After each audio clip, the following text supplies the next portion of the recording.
ক্যালিফোর্নিয়ায় বাতাসের তীব্রতা কমায় কয়েকটি অঞ্চলে কিছুটা উন্নতি হয়েছে দাবানল পরিস্থিতির, তবে এখনও অনিয়ন্ত্রিত আগুন। সময়ের সাথে পাল্লা দিয়ে লড়ছেন ফায়ার সার্ভিস কর্মীরা।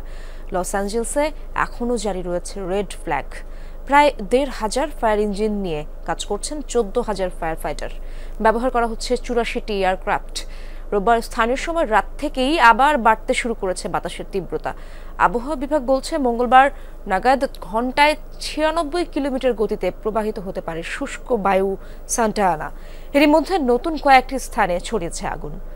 সান ফার্নান্দো ভ্যালির দিকে অগ্রসর হওয়ায় ৮৭,০০০ বাসিন্দাকে এলাকা ছাড়ার জন্য প্রস্তুত থাকতে বলা হয়েছে।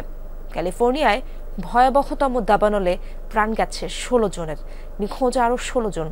আগুনে ধ্বংস হয়েছে ১২,০০০ ঘরবাড়ি স্থাপনা।